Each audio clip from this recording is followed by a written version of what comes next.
நேற்று தர்சிகாவும் மஞ்சுரியும் வந்து பேசுகிறாங்க. அப்போ தர்சிகா வந்து சொல்கிறாங்க, ஜாக்லின் வந்து எனக்கு ஃபர்ஸ்ட் ஆஃபர் கொடுத்தா, ஏன் வந்து சௌந்தர்யா கொடுக்கல, ஏன்னா அவங்க 2 பேரும் ஃப்ரெண்டு அப்படிங்கிறத நான் கண்டுபிடிச்சேன் அப்படின்னு சொல்லி தர்சிகா ஏதோ பெருசாக கண்டுபிடிச்ச மாதிரி வந்து ரொம்ப ஃபீல் பண்ணி பேசுது.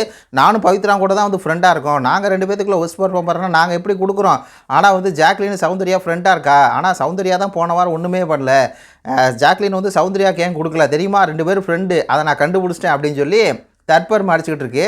அதுக்கு மஞ்சரி சொல்கிறாங்க, ஆமாம் இந்த வாரம் சௌந்தர்யா வந்து ஒன்றுமே பண்ணலை, ஆமாம் மஞ்சூரி மட்டும் அப்படியே அறுத்து தள்ளிட்டாங்க, கிழிச்சு தள்ளிட்டாங்க, ஒரு 3 பேர் பெஸ்ட் பர்ஃபார்மர் சொல்லிட்டாங்க அப்படின்னோடனே மஞ்சூரிக்கு வந்து 2 கொம்பு முளைச்சிருச்சுப்பாங்க, இல்லை அந்த மாதிரி 2 கொம்பு முளைச்சிருச்சு.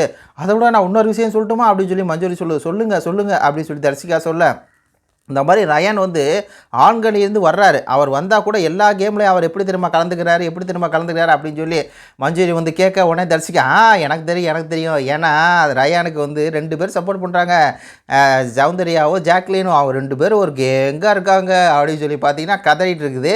அதாவது விஷால் அப்படிங்கிற ஒருத்தர் இருக்கான்ல, இந்த ஃபோட்டோ பாருங்கள், விஷாலோட எப்போ தரிசிக்கா சேர்ந்ததோ தரிசிக்காவோட கேம் பிளே வந்து சுத்தமாக காலி ஆயிடுச்சு அப்படி தான் சொல்லணும். மண்டேயில் இதுக்கு முன்னாடி தரிசிக்க கொஞ்சம் யோசிச்சு என்ன யோசிச்சாலும் என்ன பண்ணணும்னா 200% வந்து நம்ம எஃபர்ட் போடணும், தற்பெருமை அப்படின்னு சொல்லி பேசும் இல்லையா, அதே தற்பெருமை ஒஸ்ட் பர்ஃபார்மர் நீ போன வாரம் ஒன்றும் கிழிக்கல, அதனால ஜாக்லின் வந்து கொடுத்துருக்கு. இது தர்சிகா போன வாரம் என்னத்தை கிழிச்சிச்சு, ஒன்றும் கிழிக்கல, ரொம்ப லவ் லெட்டர் எழுதுறேன்னு பண்ணிட்டு இருந்துச்சு, வேறு ஒன்றுமே பண்ணலை, அதனால ஒஸ்ட் பர்ஃபார்மர் ஜாக்லின் தோணி இருக்குது, அதனால் கொடுத்துருக்குது. உடனே அது சௌந்தர்யாவுக்கு ஏன் கொடுக்கல, ஏன் வேறு யாருக்கு கொடுக்கலன்னு சொல்லல, அது வந்து சரி இருக்காதுல்ல, அது வந்து ஜாக்லினை வந்து டார்கெட் பண்ணுற மாதிரி இருக்குல்ல, ஜாக்லினை டார்கெட் பண்ணோம் அப்படிங்கிற மாதிரி அதுக்குள்ளே போய் உட்காந்துக்கிட்டு ஒரு வேலையை வந்து பார்த்திங்கன்னா தர்சிகாவும் சரி மஞ்சரியும் சரி பண்ணிகிட்டு இருக்காங்க. மஞ்சரி பண்ணுறதெல்லாம் கேவலமாக இருக்குங்கிறதான் என்னுடைய கருத்தாக இருக்குது. இது பற்றி உங்களுடைய கருத்துக்களை சொல்லுங்கள். நன்றி, வணக்கம்.